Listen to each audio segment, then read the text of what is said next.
Hi everyone, it's SDS SuperCoach providing SuperCoach content for you. I'm here to present the round 7 review.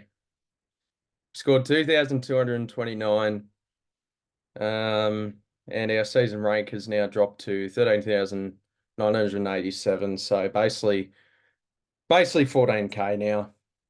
I'm just I'm a little bit frustrated, I must say. Last week was a bit okay, we can't panic. It was a bad week, but now I'm just pissed off. I've kept upgrading the side, and my premiums just aren't quite getting to the level to other premiums in other people's teams. And that's really frustrating me. Team value isn't that great. It's not bad, but it's not great. Yeah, if you're in 13 mil team value, you're in a great spot. I've just got so many premiums that I've either brought in or started that have just gone down in price, and that's what's really hurt me. I feel like I've done all right when picking the right rookies and that sort of thing.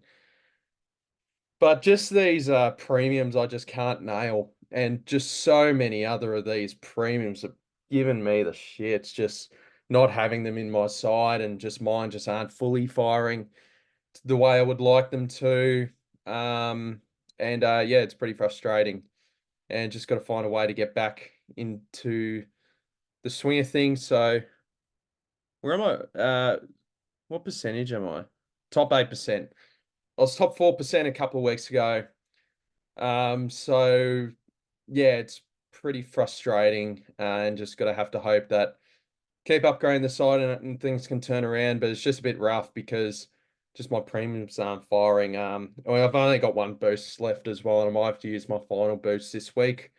Which, I mean, they're there to use for a reason, but um, it will probably frustrate me down the line if I need to make 3 trades and I've got no boosts left. So yeah, look, let's get into the side. So let's get into it. Harry, I watched a bit of footy this week. One thing I would say actually that maybe I just need to focus on is I guess I'm watching the games, but it's a bit like not fully concentrating on them. Maybe I just need to study players a bit better. But yeah, so Harry Sheezel 108. So he was moved a bit up the ground in the second half, scored 108. So it's totally fine. I think his break even's actually pretty high now.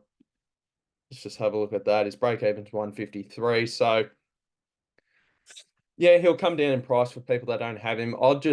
If they're gonna move him up the ground more, I'd probably just try to anti-pot him and just wait for him to get him at a cheap price, because I still think if he's mid or half forward, I still think he's a top 6 defender, but just not quite the ceiling. Luke Ryan, 106. I'm actually pretty surprised he got that. I don't know how that came up to 106, but we'll take it. Nick Dacos, 128. Very good, very good. Once again, first half didn't look too great, but then really pushed on in the second half. Hayden Young, I don't think this is my fault. I know some of these decisions are, but Hayden Young scored a 94. I brought him in last week, scored a 76. But I think the main issue with Hayden Young is, so I brought him in at 550k. I think his break even's pretty high now. 134. Bloody hell, man. Any premium I bring in just seems like they just turn to crap at the minute. I think the main issue with Young is I brought him in last week, and of course I brought him in and he has some hamstring tightness. Still plays this week, but I think the concern for Young now is the low time on ground. He's still performing pretty finely, and he's very good to watch. Just got a bit stitched up with just with the hamstring injury, and if you don't have him, you avoid. I've got him now, so I'll just ride the bumps with a grin. I brought him back in just because I just sort of thought my preseason research. He's a guy that we knew who we were buying. Struggled in the first 2 weeks, really picked up in the last three, and I thought, here we go. Probably a guy has a good buy, can be around the market top 6. He's probably not top 6 now, and probably a guy I wouldn't be buying, but just super frustrating.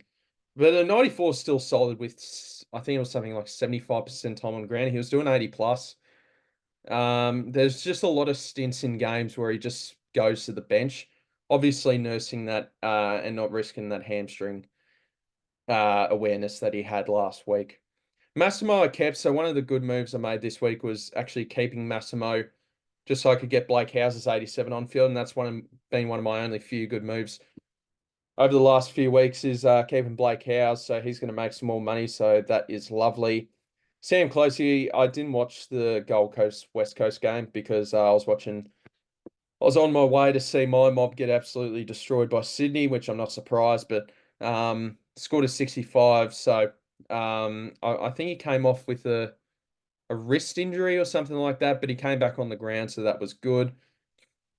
Making some good coin and some solid on-field scoring, so that's fine. Blake Howe's beautiful. I didn't watch much of this Melbourne-Richmond game either. Hawes dead. Even with Bowie and Salem out, he's just dead. So he'll just sit at D8 for the rest of the year. Butters 82, disappointing. But hopefully with the unfortunate Connor Rosie hamstring, that he can start being the main guy and getting a lot more of the ball that Rosie would get. So I guess that's a positive for Butters. Bont doesn't look the same. This has probably been a bit of a disappointing starting pick because we started him thinking he's going to be hard for others to get onto. But I think we've just got to remember to ourselves that it's very rare for the top scorer to back it up the next year. So something I will be making sure next year, just not staying these top price blokes. I was saying it all pre-season and I still went through with it. So that was bad for me. But so I think for Bont, I think he tried to grab him this week, but it's clear that he's not at his absolute best. So I brought in Sam Walsh. It was between Walsh and McRae, and my back of my head was Dawson. The move was Dawson. I mean, Walsh still did fine. He got tagged in the first half, but he's got Collingwood this week, which I think he usually does well against. But yeah, I brought a bloke in at 580K with this time last month there was talk of him needing surgery on the back. So I think eventually this pick will fall to bits, but I think just enjoy it while we can. Hopefully we can get a 110 plus average out of him and just see how we go. There was a bit of FOMO as well. Every man and his dog would bring him in, and I just didn't really want to miss out on that. Considering how far behind I am with other primo mids. Yeah. Tom Green really bounced back very nicely, 159. And if you don't have him, he's the prime candidate to bring in this week. Just another one where I brought him in for 650K and just turned to crap, and then he's back on it this week. So a really good trade target for people that don't have him in. Sorry, I think I've got a little bit of a cold as well. LDU, this is you're not going to hear any crap from me. Fantastic, mate. Thank you so much. 112. His first 110 plus since round 1. And he was really good. I watched him. He looked a lot better. I think Tom Powell not being in there as much helped him with getting some scoring. I still not a massive fan of this pick. If I would personally avoid this pick, just because North are going to get smashed every single week, and Scaling's not going to go his way when they're getting smashed. If they're out of the game at halftime, which they are in most weeks, the scaling's just not quite going to be there for LDU because everything he does just not worth its many points. So he could have 35 touches and that sort of thing, but he needs a really good game for him to score well. He played really well this week and he looked more back to normal. Just hope that he can do 100 plus from here. Started him at 620K, at 635K, I think, something like that. No, he was about 621. So valid pick here, but LDU very happy with that score, so I'll take that. One of the positives this week. I mean, I'm probably being a bit too negative on the side, but it's just yeah, looking a bit bleak at the minute with my side. The past couple of weeks have been dreadful for me. So look, I'm holding on to LDU up until even the getting rid of him at the buy is tough as well because he's got the first buy. And then, okay, cool, you want to flip him to someone else, but at the same time, you're trading someone in that has the buy a few weeks later. So maybe I'll just hold on to him and just, yeah, just hope that he can be a D8 or something, but I'd probably want to get in one of the top dogs here. Robert's very solid with an 80. Harley Reid didn't play, so another thing. I mean, it didn't really matter in the end because I wanted to loop Wilson's 88, so I put Reid on field. Put Graham on the bench, who scored an 87, so you take the little wins while you can.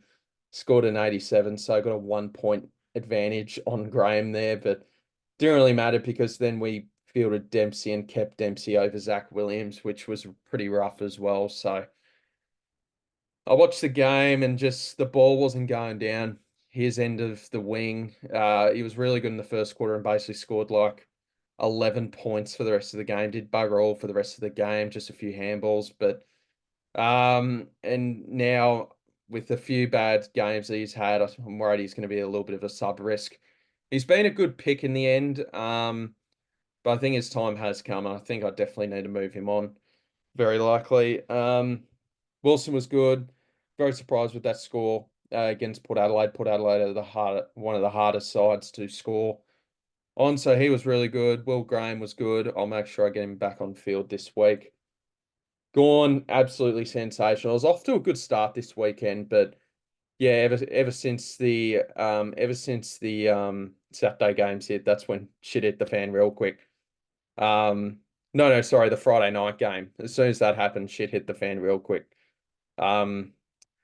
Yeah, so they were good. Dempsey have to move on. Yeah, Gawn was outstanding. So Nank does concede a few points in the ruck, so I definitely did want to have a crack at Gawn, and we know how big of a ceiling is. I guess one positive with me this season, one thing that I have done well is my captaincy. I remember I captained Butters at a 175. I captained Heaney at a 165. Gawn here. There's been some really high ceilings that I have captained so far this season. So my captain choices haven't been the problem whatsoever this year. But as we all know, as soon as I say that, yeah, they'll change. Now, yeah, I brought in Jordan Sweet and I also brought in Hugo Garcia. Let's go back to the trades that I made last week. Sanders, that's fine. Carroll, that's fine. Williams, I should have traded Dempsey instead, but well, hindsight's a wonderful thing, and brought in Walsh, Garcia, and Sweet. Very happy with Sweet. Glad I don't have to worry about bringing him in this week, but just the only negative is that I've got him on the bench, so that's fun. And yeah, Rowan Marshall, I'm not going to give him too much crap because this could have easily been a 0 on field because it was not looking very good. I thought he would have been subbed out with an outer knee issue, but he came back on, but basically didn't look that good. Was limping around for the rest of the game, so I'm just happy he pulled out a 63. But this break even's a massive problem, and this has been a disaster trade in my opinion. He's in a 9% of teams. This is a killer as well. He's a pod, 9%. English went 133. That's a massive problem with what happened for me this week. Even Grundy went 83. So just got outscored by all the other rucks. So this has been a disaster trade in. Hayden Young hasn't been a great trade in for an upgrade. Walsh has been fine. Walsh was fine this week, but could have saved about 40K and grabbed Dawson, I mean, if he played in the last quarter, he would have gone 160. So I got out of jail there a little bit, but I'm very interested in Jordan Dawson. Marshall, I don't even know what to do with him. Oh, I do know what to do. I'll talk about that in a sec. I'll just review the rest of the side. Heaney 120 bloody killed us.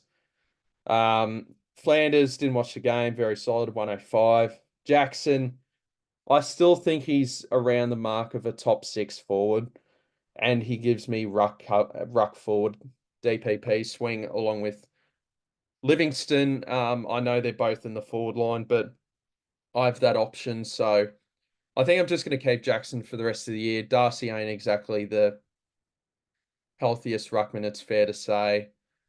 And just I still saw Jackson a fair bit in the ruck, so I think he's a bloke we're just gonna keep for the rest of the year. He's lost all of his money now. There's not too much we can do from here. I mean, he's still around the mark of a top 6 forward, but just frustrating. Tom Powell, he's lost his bloody midfield role. I don't know how he's managed to do that. Will Phillips got subbed off, so I think that's fair to say he's probably played his last game for North. Um, but Jai Simpkin took his bloody midfield role. And now I don't really know what to do. He's been a good pick, I still feel, but what's he given me since I've brought him in so we can roughly gauge. So I brought him in for the Carlton game. 92, 73, 98, 73, 49. He's been all right.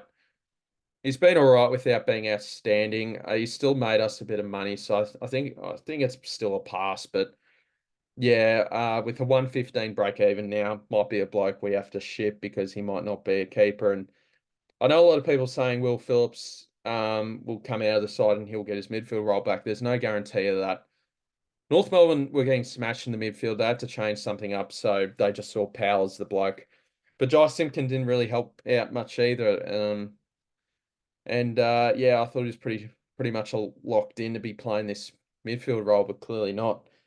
Sam Darcy, 88, very good, very good. I thought Rory Lobb was actually going to hurt him with scoring, him being in the side, but he's been a good rook, and we can.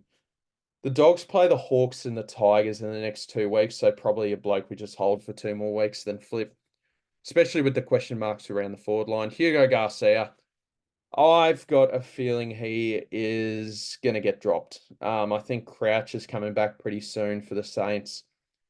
And if he does stay in the side, if Higgins' decision is upheld, then I think his role's probably going to be more of a small forward.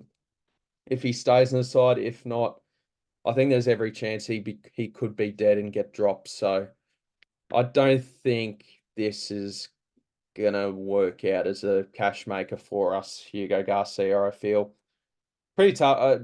I put him on field over Wilson. That was another thing which then stopped me from putting Graham on field. I just thought Garcia's getting CBAs. Wilson's playing this outside role. You'd rather bank on the bloke getting midfield minutes rather than a bloke on the outside. So Wilson's high score all year has been 68, and then Garcia's highest score this season has been like 69 or something. So lost rookie roulette with that one, and then Cadman. I looped Cadman and Garcia. Lost 13 points out on that. I don't know. You don't take the 53. You bank on Garcia trying to do well. So, yeah, this is the side. I mean, I guess we can have a look. I think this is really the main problem with our side is just all these other premiums bloody killing us. So we can have a look at this, and I think it'll really tell the tale. I'm not even going to blame anyone. I don't know why it's doing that. Oh no, it's fixed. I'm not blaming anyone but myself with this. I traded out 5 for Headed Jordan heading into gather round in round 4, and that has bit me on the ass. I deserve this, so I'm not blaming anyone but myself. This was a terrible decision to trade him out. I can't believe I took the match up over the roll with that one, and I brought in Tom Graham with that, and I could have got him for 80, 90k cheaper. So that was all in all a disaster move. Yeah, 119. Yeah, Fife is looking pretty good.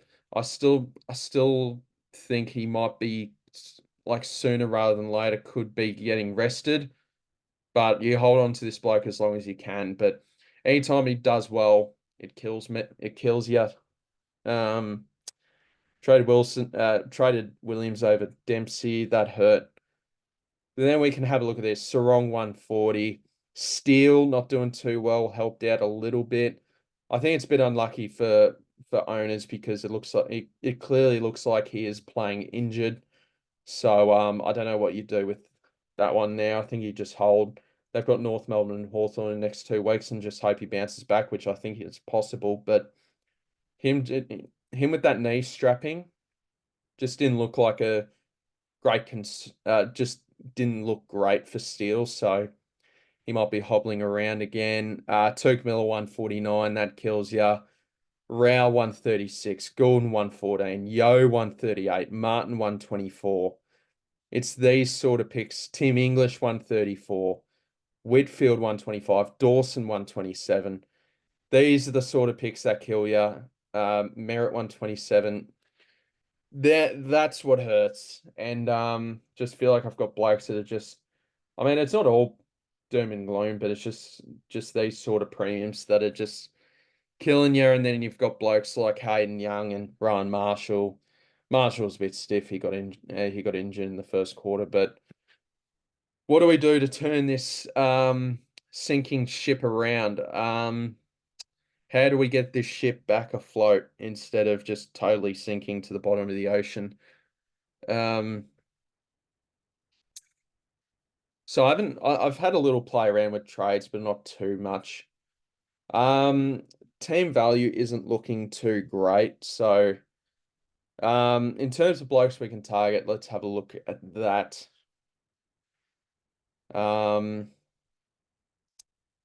Break even, do the opposite. Who are some premiums that are coming down in price? I don't know why the SuperCoach, is it my Wi-Fi? The SuperCoach app is very slow today.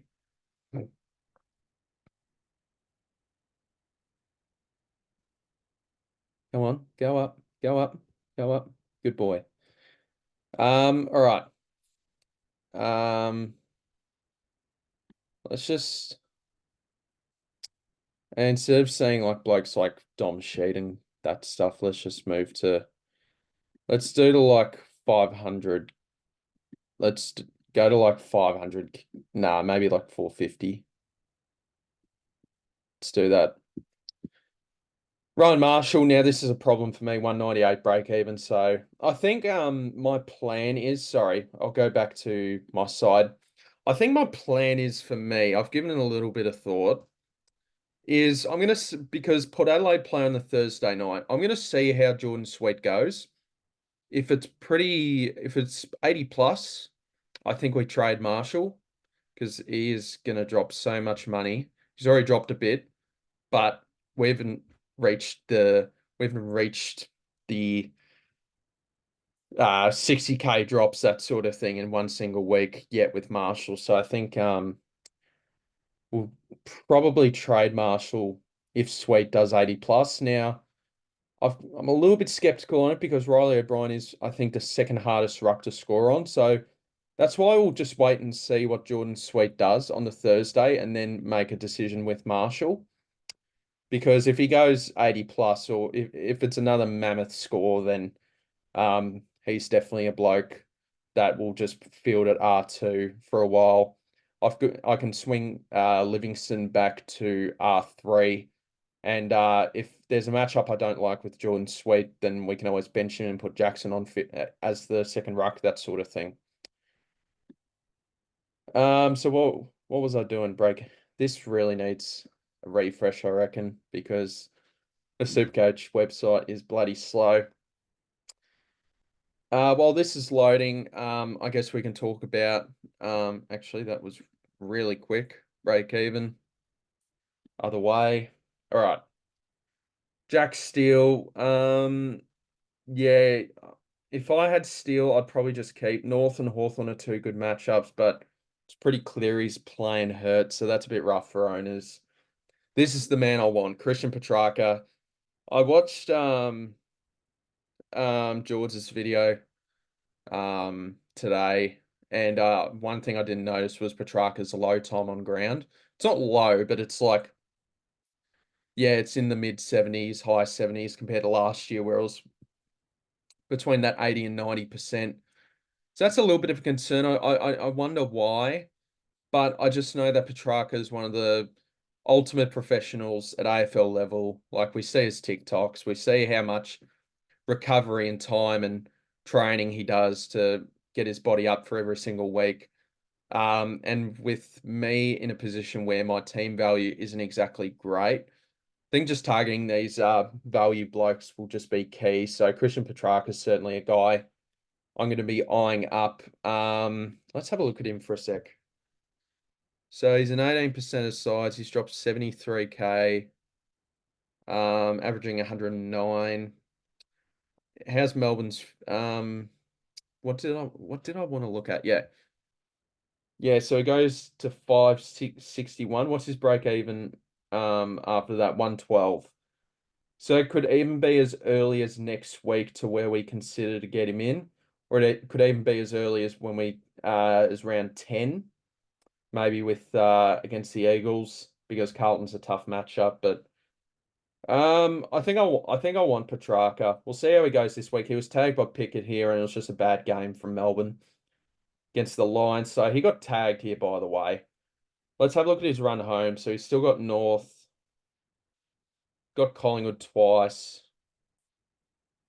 West Coast here. He's got West Coast twice, so I like that. Fremantle, Brisbane.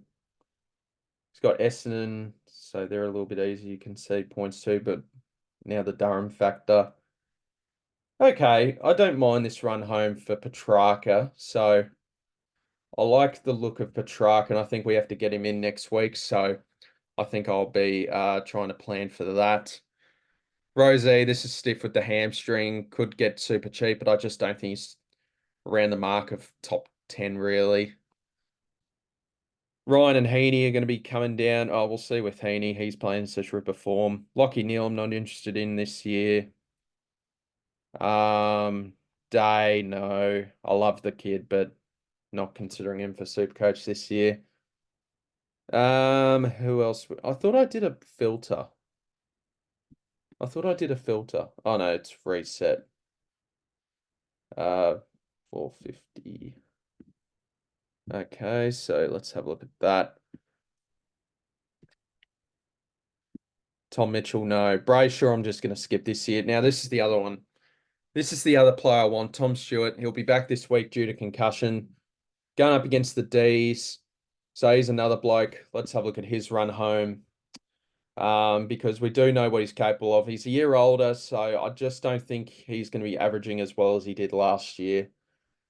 But I still think he's perfectly fine, especially at such a cheap price that he'll be roughly like, could even be as low as 500k. So I think we just got to target that. Melbourne Port, yeah. Yeah, West Coast, Hawthorn again, Tigers. What's his? Yeah, so history says that he doesn't average that well against Melbourne, so maybe. So we'll just see how he goes this week. So maybe target him around this period here. I do think Max Holmes is affecting Tom Stewart. Now, I wonder if it's kept the filter. Yes, it has. So Tom Stewart's another one I'm targeting. Him and Petrarca are my main two.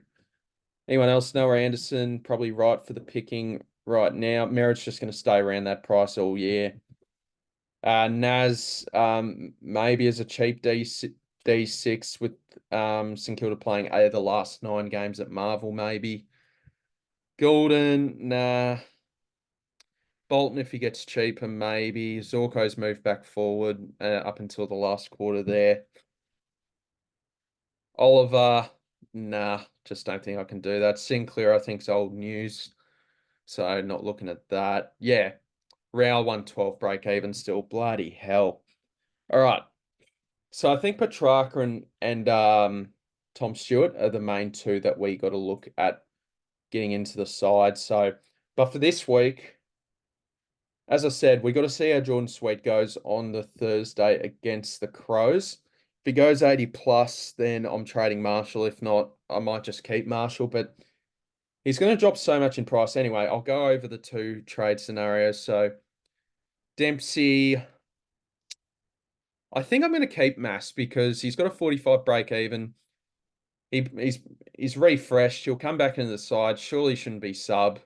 That's what I'm thinking. I think Hawthorn will make some moves this week on the selection table. Tom Powell, I think. I just can't trust Simpkin losing CBAs. I think they'll look to keep him in, especially as a captain, even though I don't think he's that good of a captain. And who was the other one? Was there another bloke I wanted to trade out? I thought there was in this scenario. Jackson. No, no, no, no. I think it might have been Cadman. Am I missing anyone? I feel like I'm missing someone. No, I guess it was Cadman. So this would include my last boost. I swear it was someone else. I'm tripping. I feel like I'm tripping. No, I think I'm just losing my marbles at the current state of my side. So I think it would be Rogers from the Suns. I think it would be, we'll just move Harley Reid back into the forward line. I think it would be Riley Garcia.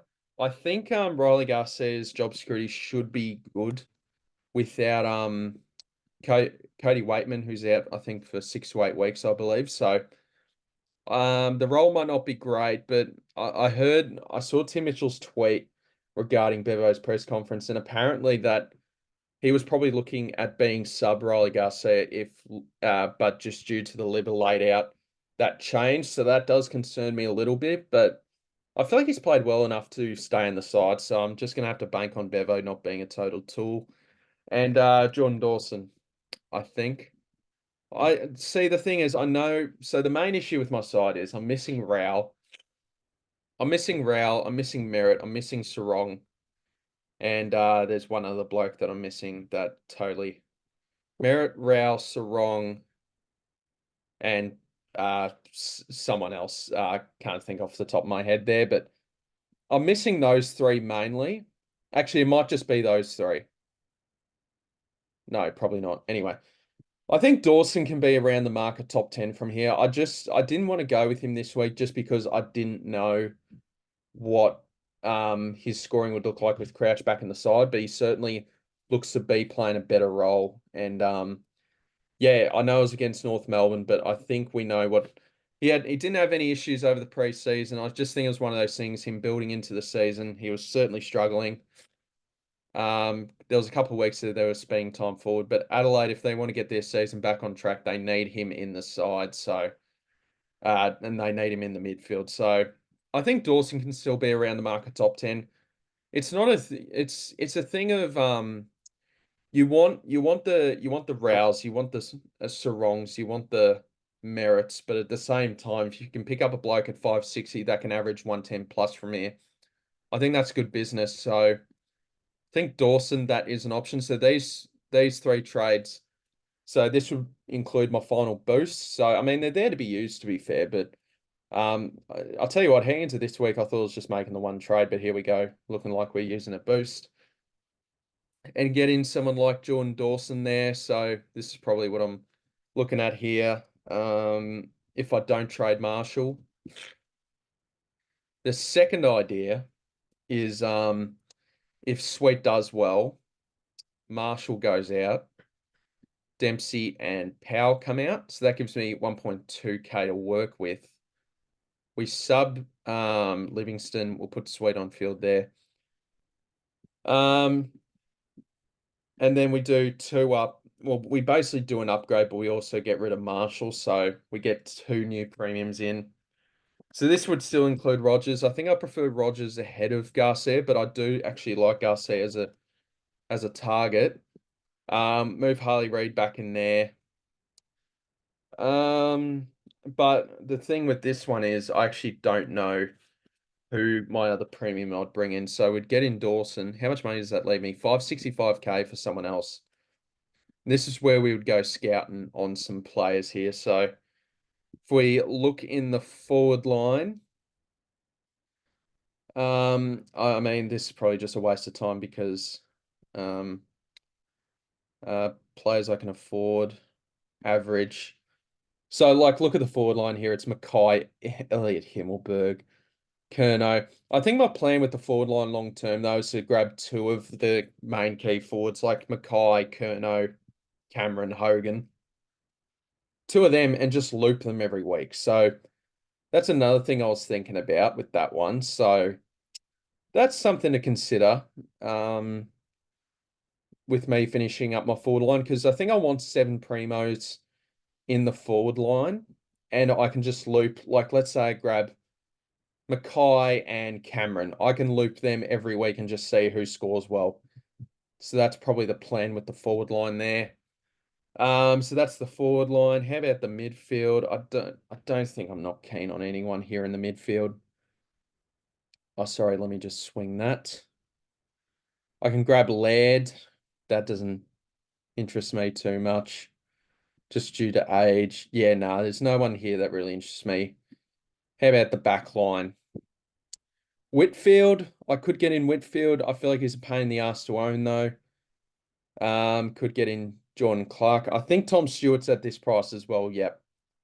But he's obviously not ready to bring in. So maybe it could be this if I wanted to go super aggressive, but at the same time, I kind of want to save up these last two spots for and also I don't really want another Giants player I don't want another early buy round player with the round 12 buy. So I think I've got LDU, Green, Heaney, Roberts, Sheasel. I can't be targeting any more players with that buy, so probably not Whitfield. Hang on, let me adjust this again. Is there anyone else in the back line? I guess it's really Stewart, but he isn't ready to bring in this week unless I went like a Sinclair. Nah, I'm not a massive fan of that, so maybe I'd have to. Yeah, I'm not a massive fan of those primos. So with trading out Marshall, it's quite sidewaysy, but I could get in McKercher because realistically, I'm trading out Marshall for Dawson and then just swapping rookies there. So I could bring in McKercher into the back line because I think he's ready to go to come in, back in. If Fisher isn't going to be best 22, if Sheasel's going to move higher up the ground, I could get in McKercher and he's got a low break even again. He scored 102, had 32 touches, so that's something to consider. Or I just get in Garcia. I probably prefer the first option because I know Marshall's a pain in the ass, but we know what he's capable of. But it does concern me if he's going to be playing on a one leg, or is Tom Campbell going to come in because Marshall's playing hurt, or he needs a rest, that sort of thing. So, yeah, look, for now, let's just, yeah, let's just do this for now. So Dawson Rogers, how I need to reset this. I think we'll do this for now. Cadman out, Dempsey out, Powell out. We get in Garcia from the Dogs. I could probably still get in McKercher if I actually wanted to, but I think the money in the bank might be more valuable. Like 250K on a guy is probably a bit too expensive. With my personal team this time of year, getting Rogers and getting Jordan Dawson, who could be like my Brayshaw pick of last year, who I think can do 110 from here. Well, I'm praying so. Like anytime I bring in a bloke, something happens to them. So, then let's sort out this team. Can I trust Rogers on field? Who have the Suns got this week? The Lions' last game of the round. I'm happy with this back six for this week, although I like Closey. Do the Suns? No, the Suns play last game. Damn it. The annoying thing about Marty Hoare in this side is that literally stops me from like looping. Well, it doesn't stop me from looping House, but I'd need Melbourne to play after. Um, I'd need Melbourne to play before, like a Gold Coast, for example, that sort of thing. So, I'll get Graham on field. I don't trust Rogers just quite yet. They played the Eagles Harley Reidless. So, yeah, this is probably how the side would look. Get rid of Garcia. Wait, oh yeah, that's not good, is it? Have I got any?